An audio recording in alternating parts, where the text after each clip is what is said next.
reducing, the second major point that I want to make is reducing and preventing alcohol abuse begins at home.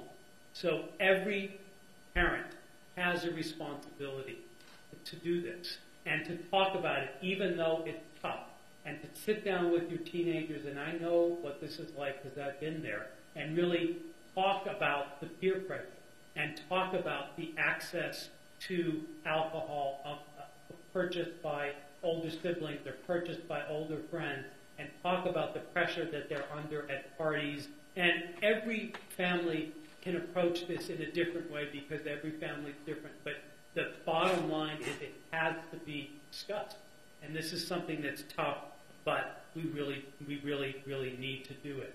But it's not just in the family. It's in the community as well. So all of us are responsible. Every place where children are in contact with adults, at home, in faith communities, in schools, in community groups, Boy Scouts, every sort of youth organization where children are, the adults in contact with them, and you are all here in the room, have responsibilities to talk about this. Yes, parents are on the front line, but everyone has to really take their own role very, very seriously.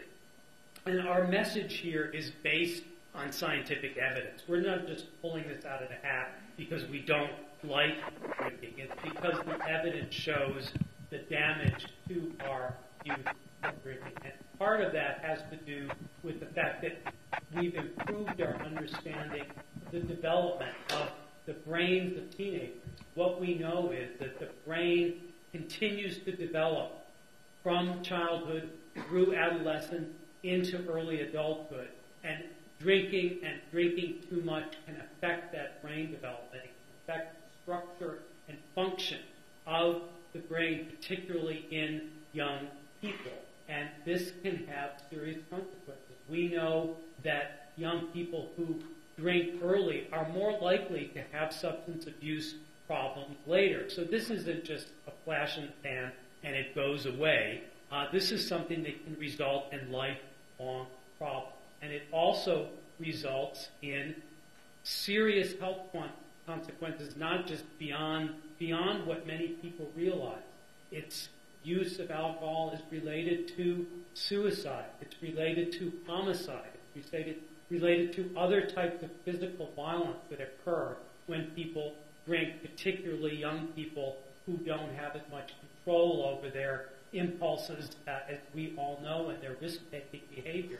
It's also linked to serious problems in terms of HIV and sexual risks that kids take, exposing them to higher chances of getting infected with sexually transmitted diseases. So this is something that's all part of the alcohol use problem for the underage, and we really do need to work more together on this problem. And that's really why the Surgeon General's office, before I got here, but they must have known I was coming and would be so interested in this issue, they issued the Surgeon General's call to action earlier in the year 2007, and along with that, we issued, you can get all these materials either by contacting my office and asking for them, or they're also available on the internet. We also prepared these guides to action, and what they mean is they translate the technical materials in this call to action to how they can be used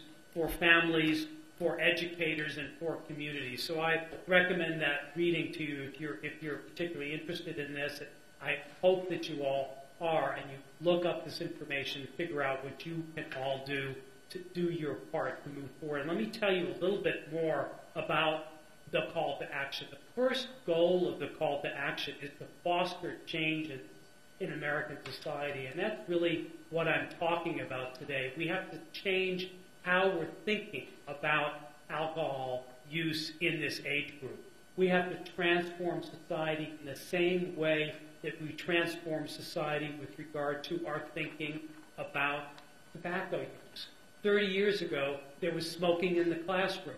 There was smoking in homes that kids were exposed to all the time. People would drive carpools. This happened to me when I was in grade school, and the parents would be smoking in the car while they were driving the carpools. The only reason that changed is societal pressure, talking about it, talking about how things have to change, and it takes time, but it happens, and we have to do the same thing in American society around underage drinking. Engaging parents and other caregivers.